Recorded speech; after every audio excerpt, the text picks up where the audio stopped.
Pameran lukisan Yos Suprapto di Bredel jadi gini. Lukisan dari seniman Yos Suprapto yang bertema kebangkitan tanah untuk kedaulatan pangan ini harusnya dipamerin di Galeri Nasional. Tapi malah nggak jadi dong. Penyegelan ini terjadi pas Kamis malam. Awalnya pameran ini dibuka dari 19 Desember sampai 19 Januari 2025. Belum juga mulai. Udah di Bredel aja. Aduh. Suwarno Wisetrotomo selaku kurator pameran ini minta 5 lukisan diturunin dari total 30 lukisan yang ada. Kata beliau sih ada lukisan yang mirip sama Pak Jokowi. Gak cuma itu aja, pihak Galeri Nasional juga ngambil tindakan nih. Mereka ngunci ruangan pameran dan matiin lampu di sana. Waduh, sampai segitunya. Hal ini gak bisa diterima sama Pak Yos. Akhirnya beliau mutusin buat cabut semua karya seninya dan balik ke Jogja. Sampai beliau bilang gak mau lagi berurusan sama Galeri Nasional dan bakal bawa karya-karyanya ke pihak yang lebih menghargainya. Suwarno udah ngasih klarifikasi kalau karya-karya Yos Suprapto ini berpotensi buat merusak fokus terhadap pesan yang seharusnya dibawa dalam karya ini. Bisa aja nih ngelesnya Pak. Padahal kata Pak Eros Jarot itu belum apa-apa, cuma kuratornya aja yang berlebihan. Nah loh, padahal Pak Yos udah ngasih tenaga dan pikirannya buat karya ini loh. Ditambah lagi Pak Yos bikin ini bukan sekedar melukis saja, tapi pakai riset guys. Mana pakai duit pribadi lagi. Gara-gara kasus ini netizen bilang kalau pemerintahan baru ini adalah cikal bakal Orba, karena bakal jadi pemerintahan yang anti kritik. Tapi emang mirip banget ya sama Pak Jokowi. Menurut lo? Ya, siang tadi saya baru dengar dari Mas Arief mengenai itu.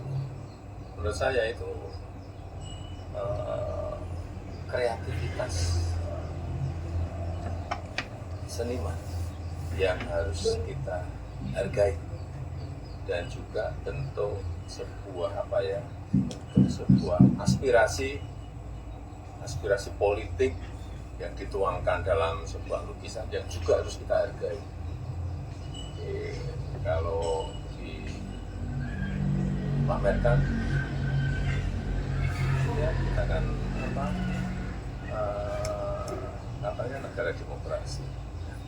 Saya kira nggak ada masalah.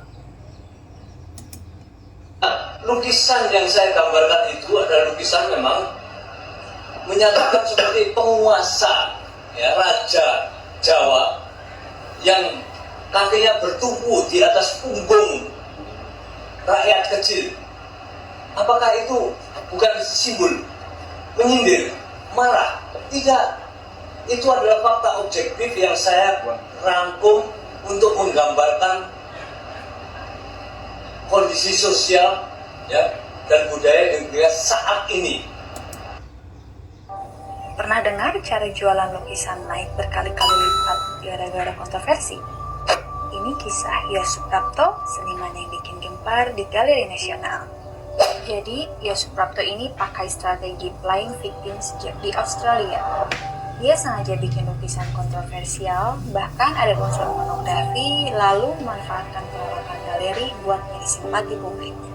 Di Australia, cara ini sukses. Tapi waktu coba diterapkan di Indonesia, hasilnya malah jadi drama panjang. Mulai dari proposal pameran yang gak lengkap, revisi tema berulang, sampai manipulasi kebencian politik pasca Pilpres. Semua diatur buat menarik perhatian publik. Puncaknya, Yos bikin lukisan sensasional, bahkan sengaja melibatkan tema kontroversial. Tujuannya? Biar bisa playing victim lagi. Jadi kesimpulannya, Yos Suprapto menggunakan strategi kontroversi dan melakukan playing victim untuk menaikkan harga lukisannya agar bernilai fantastis.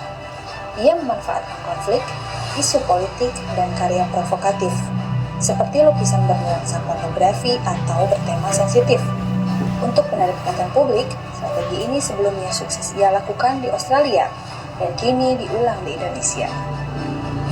Dengan cara ini, Yos mencoba memanfaatkan momen untuk mendapatkan keuntungan finansial. Namun, tindakannya dengan cara meraih simpati publik seolah-olah korban dan memanfaatkan momentum politik di Indonesia malah memperlihatkan sisi gelap dari Yos sendiri. Bagaimana menurut Anda? Ini yang saya kira, dan tidak ada beredel. Nggak ada pemberedelan tuh, dari mana logikanya?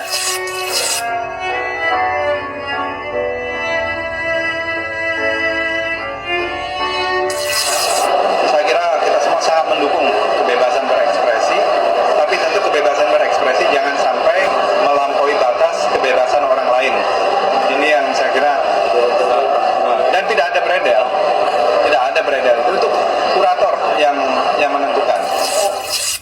pemberedelan itu dari mana logikanya? Senimannya aja nggak boleh masuk, kok nggak boleh?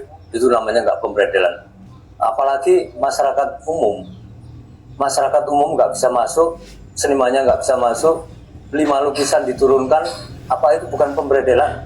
5 lukisan itu harus dipamerkan biar masyarakat melihat dan mengambil opini mereka masing-masing. Kenapa kok mesti harus disensor, tidak boleh dipasang? Karena itu narasi. Giring ini kan dekat dengan keluarga Jokowi, ya. Dan ini ada laporan, kan foto-foto itu sudah mereka terima sebetulnya. Kan melihat kok ini ada figur-figur, oleh karena itu Zamrud sebagai juru bicaranya si Giring untuk itu dugaan ya. Jadi saya merasa seperti itu karena tadi saya mendengar bisikannya Giring ke Fadlizon tidak ada pemberedelan. Itu kan saya melihat kedengar. Itu. Jadi pemberedelan itu adalah bisikan Giring. Ya toh? Ini ada apa? Jadi iya itu kan mereka mempraktekkan budaya jilat menjilat. Itu aja. Ada jilat menjilat dan budaya ini asal bapak senang KKN. Makanya orang yang nggak memahami simbol-simbol kesenian ya jangan ngomong tentang seni. Itu loh. Mengambil keputusan dengan kebijakan tentang kesenian dengan perspektif politik gitu. Itu penindasan itu bagi saya. Ini kan katanya lukisan yang vulgar dan kontroversial. Mari kita bahas. Izin ya, Bung Yos Suprapto, karyanya saya tiru ya. Ini kan karya seni yang dibungkam. Ingat ya, kritik itu bukan ancaman, tapi nafas untuk tetap menjaga kewarasan. Ini kan salah satu lukisan di pameran Bung Yos Suprapto di Galeri Nasional yang dibredal dan dibatalin. Karena lukisan ini dianggap kontroversial, karikatur yang dikait-kaitkan mirip mantan presiden, yang katanya menghina, vulgar, dan kurang ajar. Takut banget sama kritik berbalut seni, yang menunjukkan tanda-tanda adanya otoritas di negeri ini, yang katanya demokratis. Ya, lagi-lagi kritik dianggap sebagai ancaman, bukan untuk proses perbaikan. Kalau dilihat dari perspektif luas, lukisan Bung Yos ini bukan tentang tokoh secara individu, tapi kenapa tidak melihat itu sebagai simbol ketidakpuasan atas dinamika kekuasaan sebelumnya, agar bisa jadi contoh untuk tidak ditiru oleh pemerintahan selanjutnya. Bukan tentang one person, tapi tentang kekuasaan yang lebih besar, yang secara gamblang terjadi. Seni adalah dialektika, proses berpikir yang melibatkan argumen meskipun pro kontra. Ya, kalian yang nggak berjiwa seni yang nggak bakal ngerti.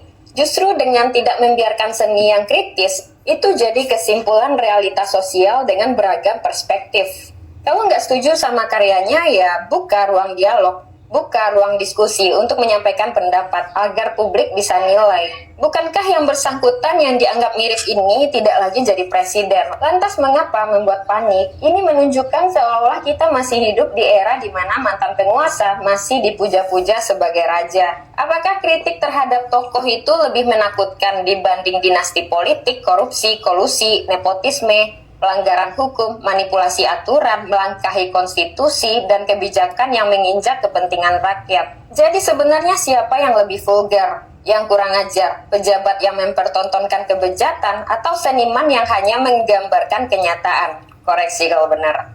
Galeri yang harusnya jadi tempat yang bebas berekspresi malah tunduk pada tekanan politik. Jadi fakta nyata bahwa kebebasan berekspresi kita terancam. Jadi kalian masih percaya demokrasi? Selamat datang di negeri dagelan. Share pendapat kalian di kolom komentar.